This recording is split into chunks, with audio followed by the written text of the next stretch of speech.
এই যে খাবারগুলো আমরা দেখতে পাচ্ছি, এই খাবারগুলো হলো যে এলাকাগুলোতে বন্যা হয়েছে, মানুষরা খাবার পাচ্ছে না, খাওয়ার মতো জল পাচ্ছে না, একটা ঠিক মতো বিদ্যুৎ নেই, কোনোভাবে মেডিসিনস পাচ্ছে না, সেই সব মানুষের পাশে থাকার একটা ছোট্ট প্রচেষ্টা।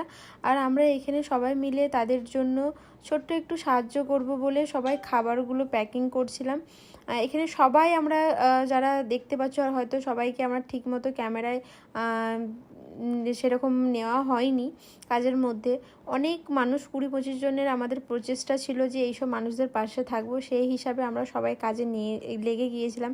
এখানে প্রথমে আমরা একটা কনসেপ্ট রেখেছিলাম যে যেহেতু ওই জায়গাগুলোতে জল আছে, তো সেখানে শুকনো খাবার যদি পৌঁছে দেওয়া হয়, সেই খাবারগুলো অনেক দিন পর্যন্ত স্টকে থাকে বা সেই জিনিসটা অনেক দিন খাওয়া যাবে, এগুলো নষ্ট হবে না। সেটা মাথায় রেখে আমরা প্রত্যেকজন একটা কনসেপ্ট নিয়েছিলাম যে 500 থেকে 600 গ্রাম করে একটা মুড়ি দিয়েছিলাম। আচ্ছা, তাদের যে খাবারের মধ্যে ছিল একটা বড় মেরি বিস্কুটের প্যাকেট ছিল, আচ্ছা গুড় বাতাসা কিছু ছিল, আর ঝুড়ি চানাচুরের প্যাকেট ছিল, চিড়ার 2টো করে প্যাকেট ছিল। যেহেতু বিদ্যুতের অনেক সমস্যা হয়েছিল, তো সেখানে বিদ্যুৎ আসেনি, 4-5 দিনে বিদ্যুৎ ছিল না, তো সেই জন্য আমরা একটা বড় মোমবাতি রেখেছিলাম।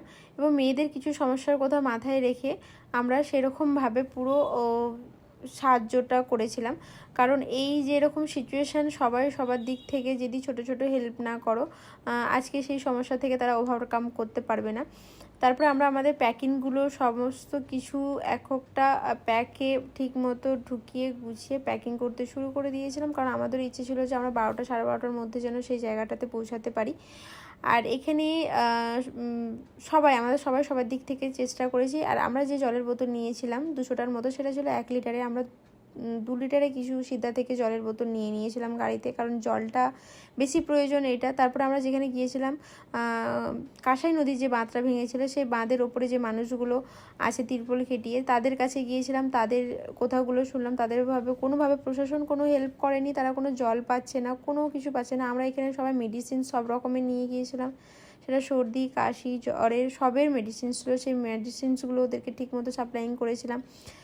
আর যেটা সব থেকে সমস্যা সেটা হলো ওখানে মানুষের জলের সমস্যা, কারণ একতলা অবধি জল আছে, তো সেখানে কলের খাবার যে জলটা সেটা কিন্তু তারা পায়নি। এরপরে ওখান থেকে সরে এসে আমরা এই জায়গাটায় 20-25টা ঘর ছিল যেটা, সেখানে হেল্প করেছিলাম। এখানে মানুষদের কাছে সেরকম কেউ হেল্প করেনি। এটা হলো যে গাছগুলো দেখতে পাচ্ছি ওই পাড়েতে 20-25টার মতো বাড়ি আছে, আর এটা হলো ঢালাই রাস্তা যেখানে জলটা একটু কমেছে, তো সেখানকার মানুষদেরকে বলতে না, তারা সবাই 20-25 জনই এসেছিলো আমাদের কাছে। আমরা যতটা পেরেছি তাদেরকে সাহায্য করেছি এবং বলেছি যদি সম্ভব হয় আমরা নেক্সটও যাব। তারপর আমরা এসেছিলাম মঙ্গলদারিতে 3 নাম্বার জায়গা, যেটা আমাদের গিয়েছিলাম হেল্প করার জন্য।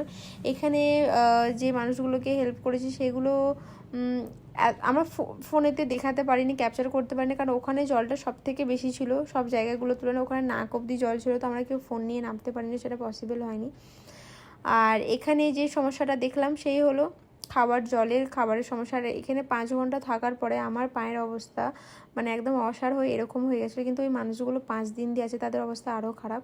সবাই প্লিজ একটু ছোটো ছোটো করে হেল্প করো, যাতে মানুষগুলো এই সমস্যার সম্মুখীন হতে পারে।